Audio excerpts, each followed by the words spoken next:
Pegue minha mão, entrelace seus dedos nos meus e vamos sair dessa sala escura pela última vez. A cada minuto, a partir de agora, podemos fazer o que quisermos em qualquer lugar. Eu quero tanto abrir seus olhos porque preciso que você olhe nos meus.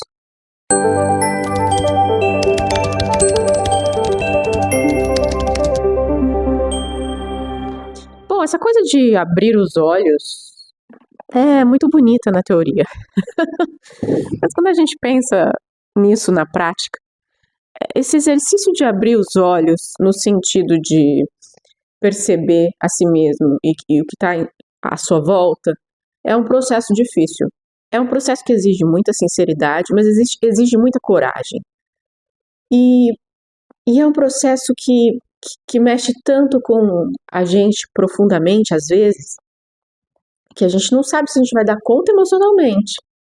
É por isso que quando a gente está num processo em que a gente percebe que a gente está passando por um momento de virada, de amadurecimento importante, que está causando em nós uma mudança de visão, uma transformação na maneira como a gente vê o mundo e como a gente se percebe, tudo isso tudo isso pode não ser um processo simples, leve, fácil. E é por isso que eu falo aqui sobre a importância de repente, considerar a necessidade de buscar a ajuda de um terapeuta, de um psicólogo, de um profissional que te dá suporte nesses momentos de transição, de mudança e talvez até de rupturas, né? Então acho que é importante lembrar isso aqui, que muitas vezes talvez não seja necessário passar por esses processos sozinho, talvez seja bom ter um suporte de um profissional para passar por esses momentos. Dito isto, vamos falar então dessa questão do abrir de olhos.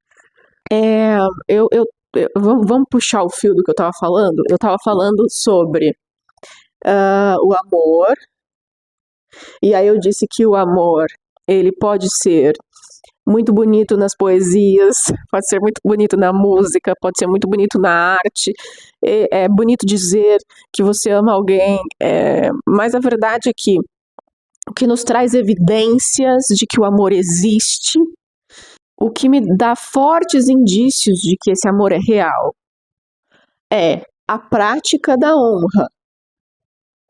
Então, honrar é o que demonstra a existência do amor. E aí eu ainda disse que essa prática da honra, ela vai se apresentar pela compaixão, pela consideração e pelo estabelecimento de vínculo de confiança. Hoje a minha letra realmente não está legível. Mas só para retomar então essa lógica aqui que a gente estava seguindo, o amor se evidencia através das práticas de honra que estão motivadas aqui pela compaixão, pela consideração e pela confiança. Talvez a grande parte difícil nessa construção aqui de práticas de honra seja justamente abrir os olhos para o contrário, para as desonras, para as práticas que são desonrosas, que estão em mim e que estão à minha volta. Porque você concorda que para que eu estabeleça a honra na minha vida, eu preciso identificar onde está a desonra para então substituir por isso? Então, se eu preciso restabelecer a honra em alguns lugares da minha vida, eu preciso encarar de frente o que é desonra. E não é fácil. E aí, principalmente porque eu já falei muito aqui sobre o fato de que muitas coisas que a gente faz são padrões repetidos, herdados da nossa família. É muito difícil abrir os olhos para a desonra que existe em pessoas tão importantes para nós.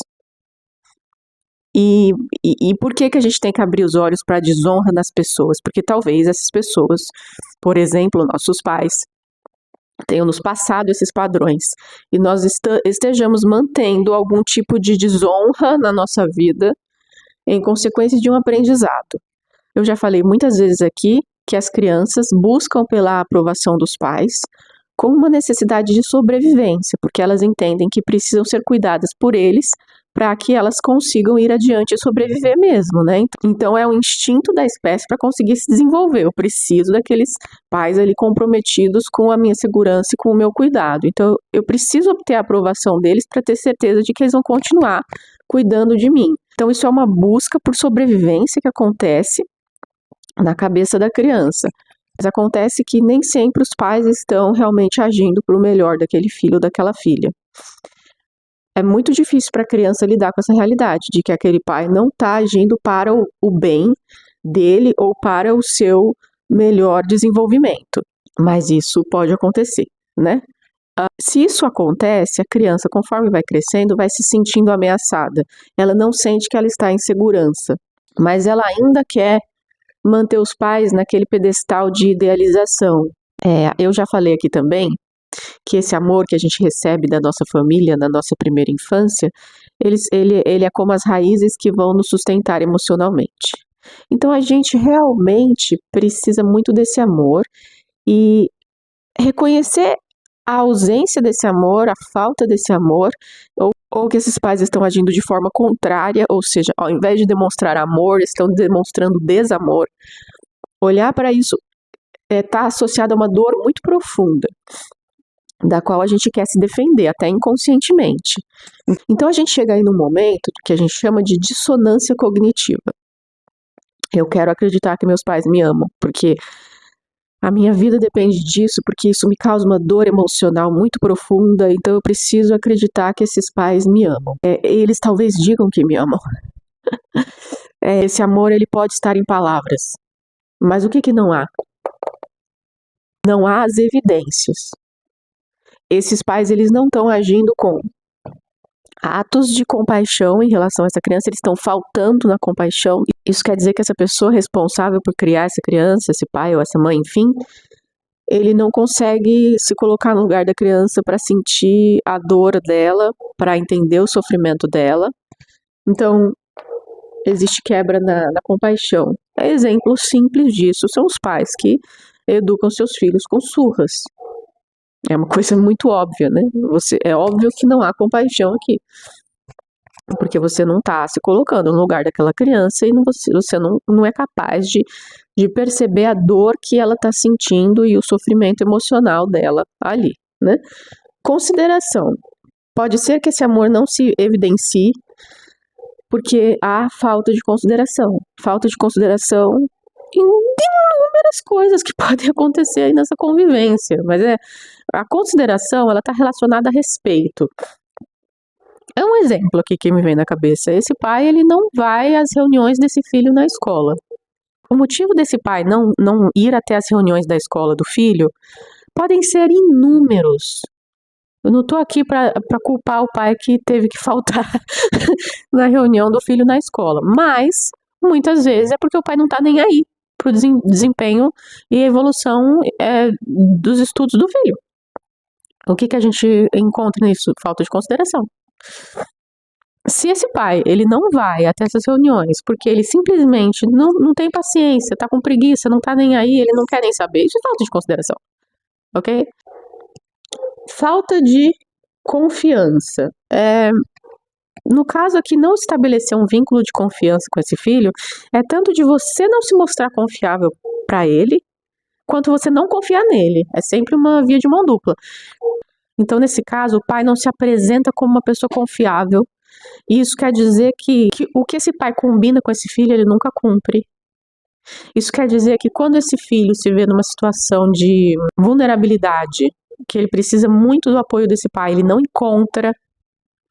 Isso quer dizer que esse filho, quando ele está numa condição de sofrimento emocional, de medo, de angústia, ele não tem suporte.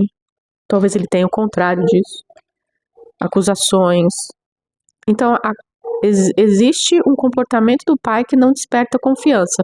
O filho não olha para esse pai como alguém com quem ele possa contar, porque ele já demonstrou várias vezes que ele falha nisso. E também existe o aspecto do pai não demonstrar que confia no filho. Então, nesse caso, o pai é aquele que transmite para o filho uma ideia de que ele não é de confiança, de que ele não vai conseguir realizar as coisas corretamente, de uma forma bem-sucedida. Esse pai não acredita na capacidade do filho, ele não dá votos de confiança para esse filho. Bom, então, isso aqui são alguns exemplos, mas então aqui no caso da ausência desses fatores, no relacionamento desses pais com os filhos, o que eu tenho aqui? Evidências de que toda essa falta da prática da honra, não se está praticando a honra aqui em relação a esse filho ou essa filha, demonstra que existe uma fraqueza aqui nesse sentimento. Então, como é que eu posso ter certeza de que esse sentimento existe? Como que eu posso ter certeza que esses pais realmente amam esses filhos? Então, eu estava falando da dissonância cognitiva. Olha, eu quero acreditar que os meus pais me amam, eles são meus pais. Esses pais dizem que me amam, ok? Então o amor, ele tá aqui no campo da ideia. Mas quando a gente vai para a prática, para o comportamento, para a demonstração, para a evidência, a que conclusão eu chego? De que esse amor não existe. E aí como é que eu faço para lidar com essa contradição? Eu fico confuso. O filho vai ficar confuso, porque ele diz que me ama, é meu pai, devia me amar, né? Meu pai, minha mãe, obviamente, eu ia esperar que me amasse, mas a prática me dá muitas dicas de que esse amor não é verdadeiro, de que esse amor não é forte o suficiente. Nesse caso, a dissonância cognitiva acontece. E aí, muito provavelmente, o que vai acontecer aqui com as emoções dessa criança, ou desse filho, conforme ele for crescendo, inclusive, ele vai ficar aí numa situação em que ele vai tentar se defender dessa dor, de ter que lidar com essas evidências de que o amor não existe, e talvez ele prefira se apegar a essa ideia de que existe. Isso acontece muitas vezes quando os filhos acabam por manter esses pais, então, nesse pedestal. Meu pai, minha mãe são pessoas magníficas, maravilhosas, sagradas, os melhores pais do mundo. Só que, então, é uma ideia exagerada que quer ver esse pai e essa mãe como pessoas sagradas. Então, existe até um exagero na forma como esse filho mantém esses pais no pedestal, sabe? E isso acontece justamente porque eu estou tentando me defender da dor de olhar para a realidade, de olhar para os erros dos meus pais, de ter um olhar crítico dos meus pais, de admitir que eles não estavam demonstrando esse amor na prática, de admitir que haviam práticas na minha família que não eram de honra, que eram de desonra, e que talvez eu tenha aprendido essas práticas. Então, para eu conseguir olhar para esses padrões de desonra que eu estou repetindo e que vem da minha família, primeiro eu preciso acreditar que realmente é um padrão de desonra, que ele existe, que eu aprendi com os meus pais e eu tenho que arranhar a imagem dos meus pais. Por isso que então muitos filhos repetem o comportamento dos pais continuamente, não corrigem isso na própria família que vão formar. Eles mantêm as práticas de desonra porque eles não querem lidar com essa dor de admitir, de olhar para o problema. Porque realmente é uma dor muito profunda. Então isso favorece que esses padrões problemáticos de desonra, eles vão se repetindo e vão se mantendo na próxima família e na próxima família, porque eu não quero lidar com essa dor de que meus pais são imperfeitos, de que os meus pais não demonstravam me amar de fato, de que eu não me sentia amado pelos meus pais, de que eles agiram de forma desrespeitosa comigo, de que eles não tinham compaixão para com a minha dor. Relembrando do caso do José Cobori, caso você não tenha assistido esse caso, eu vou deixar o link aqui na descrição. Gente, não reparem na minha voz hoje, porque eu realmente estou com uma leve gripe. O Cobori sofreu muito na infância na maneira como os pais dele, que eram muito rígidos e até agressivos, bastante agressivos, criaram ele. O que aconteceu com o Kobori foi que ele não se lembrava de nada do que aconteceu até os 7 anos de idade. Ele apagou todas as memórias porque ele estava justamente apagando a dor que ele sentiu. E com isso ele apagou tudo. Então ele não lembrava de nada do que aconteceu com ele até os 7 anos. O Kobori ele só foi entrar em contato com todos esses problemas e olhar para a família dele com um olhar crítico e percebeu as dores que tinham sido causadas nele pela ausência da compaixão, da consideração e da confiança depois que a mãe dele faleceu. Por quê? Olha que coisa interessante. A mãe dele era muito rígida, né? E então a mãe do Kobori era muito rígida. Ela realmente batia nele para punir e tudo mais. E o Kobori, ele cresceu numa ideia de que ele tinha que atender às expectativas dessa mãe, de que era obrigação dele correr atrás de atender os ideais dessa mãe em relação a ele, de que ele tinha que cumprir esse papel de não decepcioná-la. Então, depois que ela faleceu, o Kobori se viu diante de um vazio, porque até então ele só tinha vivido para atender as expectativas da mãe dele, que durante a infância punia ele muito severamente. E ele então não conseguia entrar em contato com a dor de admitir que tudo aquilo era uma desonra dessa mãe para com ele, né? Ela não estava honrando esse filho, percebe? Ela não estava honrando a vida desse filho. E o que ele entendeu? Que a obrigação dele, a única obrigação que ele tinha na vida era alcançar a aprovação dessa mãe, né? Então, quando ela vem a falecer, o Kobori fica diante do nada, porque, ok, agora eu vou atender às expectativas de quem? Agora eu vou correr atrás da aprovação de quem? E é nesse momento que acontece a virada na vida do Kobori, que aí então ele começa a perceber tudo o que acontecia na família dele.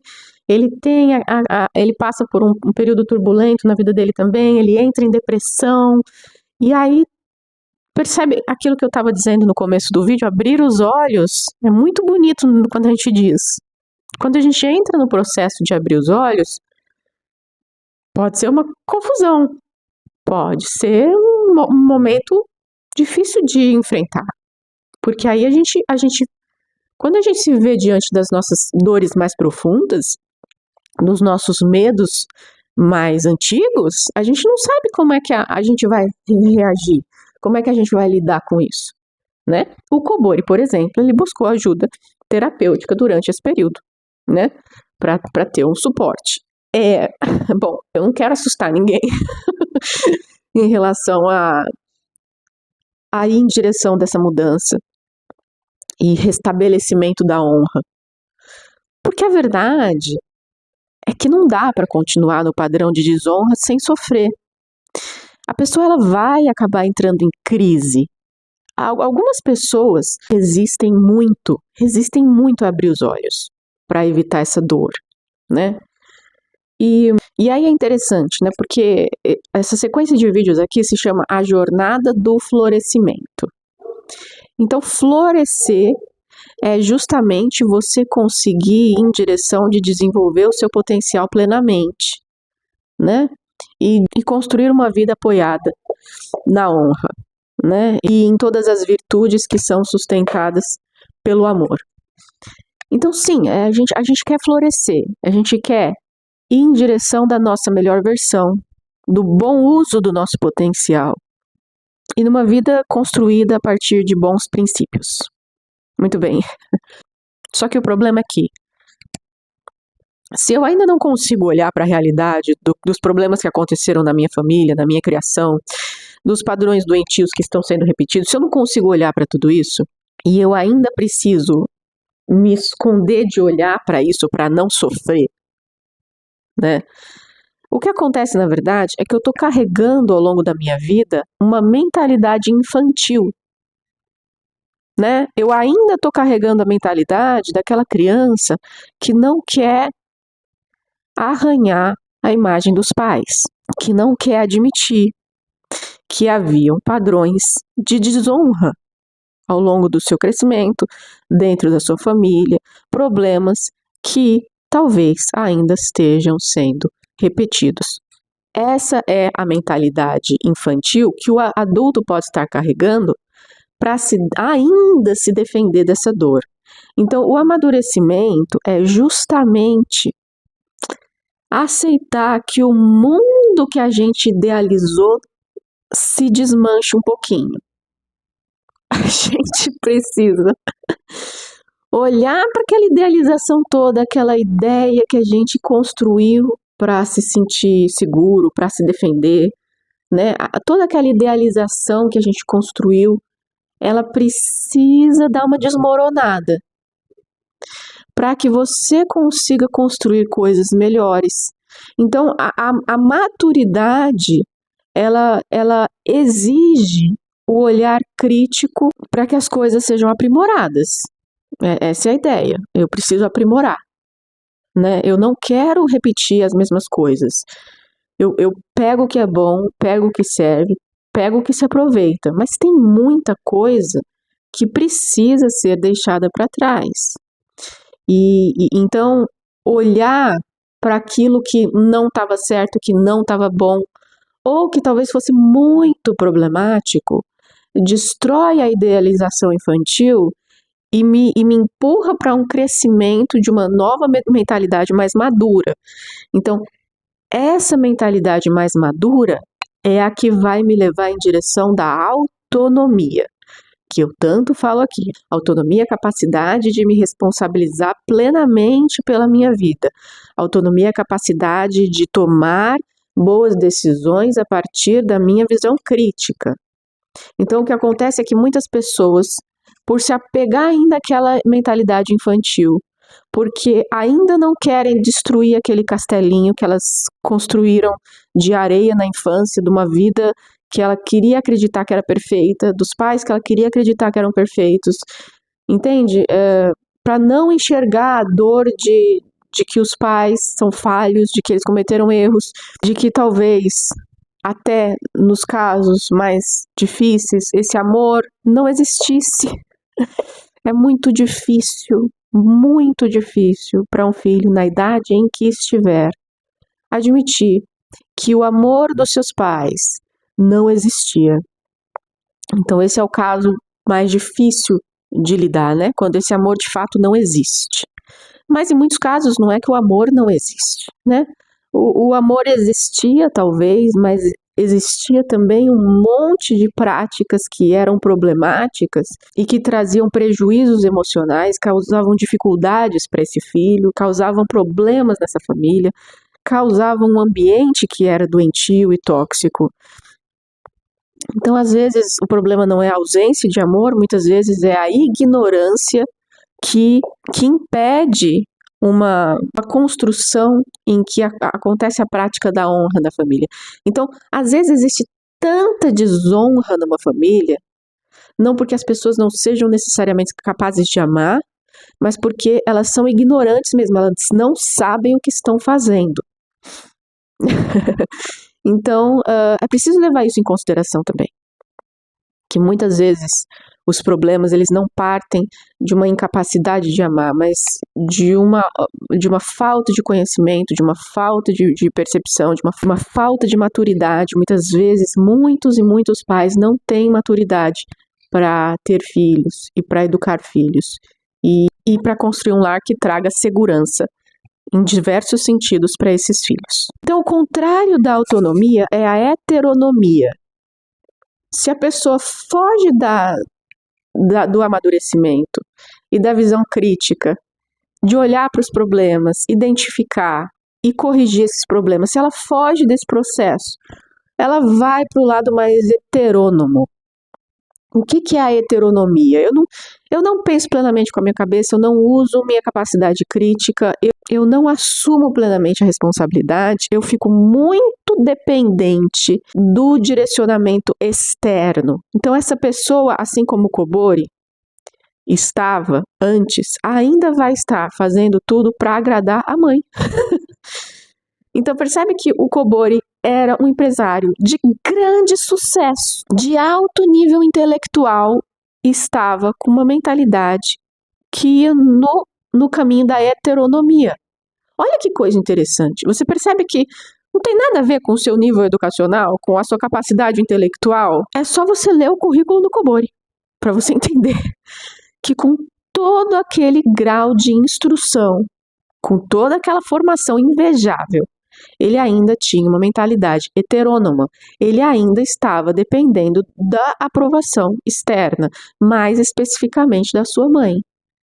Ele ainda estava amarrado a essa ideia de que ele tinha que atender esses padrões. Então, essa pessoa, quando ela continua com essa mentalidade infantil, heterônoma, ela vai ter essa necessidade de ter esse olhar de fora, dirigindo as ações dela, mostrando para ela o que ela tem que fazer. Ela é aquela pessoa que ela precisa da lei externa, porque se não tiver a lei, ela passa no sinal vermelho. Se não tiver a lei, ela joga lixo na praça, entende? Então, isso um exemplo mais bobo, mas é aquela pessoa que, quando ela está direcionando a vida dela, tomando decisões, ela vai ser muito influenciável e muito dependente da opinião das outras pessoas, do direcionamento das outras pessoas, de se comparar com as outras pessoas. E essa pessoa, então, ela não está construindo uma mentalidade mais madura e autônoma. Uma coisa curiosa que acontece é que, às vezes, mesmo que a pessoa não queira buscar esse amadurecimento, ele acaba acontecendo, às vezes, de maneira automática na vida, pelas experiências que ela vai vivenciando, né? Então, o Kobori, ele enfrentou o falecimento da mãe. Isso daí já dá uma balançada no seu mundo, né? Eu não quero que o meu mundo desmorone, mas olha lá, eu já senti um terremoto, né? Depois ele foi preso e todos os amigos se afastaram dele. Então percebe que assim, eu posso até tentar me agarrar aqui em tudo que tem à minha volta. A minha família. Lembra aquele vídeo que eu fiz das esferas? E que a pessoa que não tem um eixo, um centro de equilíbrio, e está sempre dependendo dessas esferas externas, chega uma hora que pode ser que ela se veja numa situação que tire o chão dela, porque aquilo que a sustentava pode desaparecer. Então a minha mãe, ela vai estar sempre ali como espectadora para que eu possa fazer as coisas para obter a aprovação dela? Não. Então a mãe dele falece, aí ele enfrenta esse problema da prisão, que todo mundo some, né? E ele diz que ele se sente um leproso, né? Por estar enfrentando esse problema, e ele não tem apoio daquelas pessoas com as quais ele convivia e que o prestigiavam tanto. Então veja que, ainda que eu queira manter essa mentalidade infantil e ficar me agarrando às pessoas, às coisas, e ficar tentando sustentar essa ideia, essas idealizações, né, que eu carrego da minha infância comigo, né, tentando manter aqueles meus castelinhos de areia, chega uma hora que vem uma onda, né, e aí vem outra onda. E esse castelo não se sustenta, esse que é o grande problema. Então, quando a pessoa tenta fugir de abrir os olhos, e tenta fugir desse amadurecimento, e tenta fugir da tomada da responsabilidade, do olhar crítico de tudo isso, quando ela continua tentando fugir de olhar para as coisas de frente, o problema é que a vida, ela traz uma onda que talvez te obrigue a olhar para as coisas de frente. Entende? E aí esse amadurecimento, ele começa a acontecer de uma forma automática, porque essa onda que a vida traz te empurra na direção desse amadurecimento. E aí é uma maneira bem mais difícil de amadurecer, né? Porque você precisa do terremoto para chacoalhar as coisas, para aí então você começar a ter que abrir os olhos para se segurar. Então, preciso entender que a vida vai acontecendo. E as coisas vão acontecendo. E aí chega uma hora que as coisas estão postas diante de você. E você não tem mais como fingir que elas não estão ali, que o problema não está ali, que aquilo não existe, que não precisa ser resolvido, que não não precisa ser olhado de frente, porque é simplesmente o fluxo da vida. A vida continua correndo, ela não para, né? E então não tem como a gente ficar que nem aquela criança escondida debaixo da cama para não admitir as coisas que precisam ser vistas. Então, quando a gente fala das desonras que podem estar acontecendo, elas partem sempre de uma mentalidade. Então, o amadurecimento e a transformação da mentalidade é o pontapé inicial para que as coisas comecem a se organizar. E essa mentalidade problemática que está causando padrões, comportamentos de desonra, ela só pode ser reformulada se a pessoa usar a sua capacidade de criticar o que está à sua volta e ter um olhar crítico também de si mesmo. Como eu disse, é muito difícil, porque você passar por uma desconstrução de si mesmo é aquilo que eu já falei algumas vezes aqui, né? É um momento em que você se sente estranho, porque você está num processo de deixar algumas coisas para trás e se tornar uma coisa nova que é mais condizente com os seus valores atuais. Então, nisso aqui, existe uma certa ferida narcísica, né? A gente fala tanto aqui de narcisismo, né? Mas toda pessoa que quer restabelecer padrões de honra em sua vida, ela vai ter que olhar de frente para onde está a desonra. E quando ela olha para isso, ela precisa admitir aquilo que está errado nela. E aí ocorre, então, um momento de que eu preciso sair do pedestal um pouco.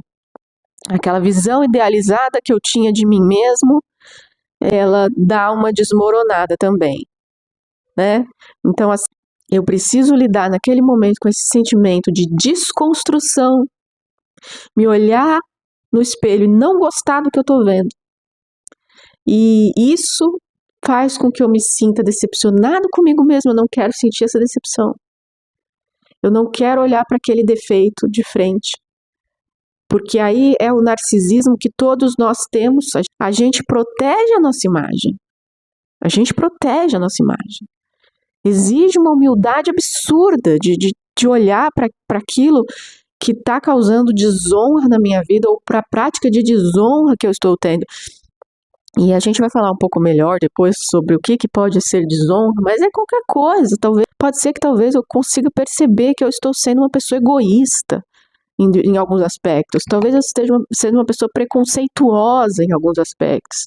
Talvez eu esteja sendo uma pessoa irresponsável em alguns aspectos da minha vida, né? Então, existem várias coisas. Uma coisa que acontece, por exemplo, um padrão de desonra que se repete às vezes na família são os vícios, né? Muitas vezes existe a prática de um vício, né, que os pais tinham e que os filhos acabam por repetir, né? E às vezes é difícil ali para todo mundo admitir que aquilo é um vício para começar, que está destruindo aos poucos a vida das pessoas ali, né? Que é um mau exemplo que está sendo passado adiante sempre, né? Que a desonra acontece em vários níveis, porque afeta a saúde do corpo da pessoa, né? Afeta os relacionamentos com a pessoa, talvez, afeta o desempenho profissional dessa pessoa, talvez, né? É muito difícil ter que, talvez para uma pessoa, por exemplo, que está presa a um vício, reconhecer que está presa a um vício. Porque aí também ela tem que lidar com isso de reconhecer que isso é uma fraqueza para ela. Aquilo é um ponto fraco, né? E é difícil para a gente reconhecer que a gente tem um ponto fraco ali. E que aquilo ali me faz cair ou me fez cair muitas vezes, né? A gente não quer admitir a queda. A gente quer se manter no pedestal que a gente criou, né? Bem como toda essa ideia de vida que a gente criou. A gente quer manter, né? Porque muitas vezes manter essa ideia é se defender da dor de ter que admitir muitas coisas, né? A autonomia ela também vem com o incômodo de colocar a responsabilidade toda nas suas mãos, assim, toma, é tudo seu. Porque a partir daí, como dizia a música aqui, né? Podemos fazer o que quisermos, em qualquer lugar. A autonomia, ela te dá toda essa responsabilidade e te faz perceber toda a liberdade que você tem. E é muito difícil lidar com isso, né? A gente prefere não olhar de frente para toda essa liberdade que a gente tem e para toda essa responsabilidade que a gente tem. Porque aí o que a gente vai fazer com tudo isso, né? Então, sim, a responsabilidade sobre a sua vida é toda sua. Toda sua. E sim, você tem liberdade para tomar uma infinidade de decisões, boas e ruins. E tudo que você fizer vai ter efeitos e consequências, boas ou ruins. E é difícil lidar com isso, né? Então, esse vídeo é para dizer que restabelecer práticas de honra exige abrir os olhos para enxergar a desonra. E enxergar a desonra é algo que pode nos trazer muitos sentimentos difíceis, de sofrimento, de humilhação. A gente se sente humilhado de ver o quanto a gente está falhando. A gente se sente humilhado pela nossa fraqueza. A gente se sente humilhado pela nossa limitação, né?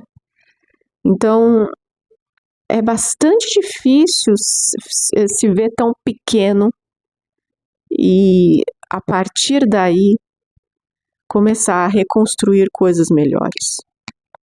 Não é fácil, mas esse processo, essa etapa de reconhecimento e até de decepção consigo mesmo, com a própria vida em algumas áreas ou em diversas áreas, ela é o caminho para o florescimento, né?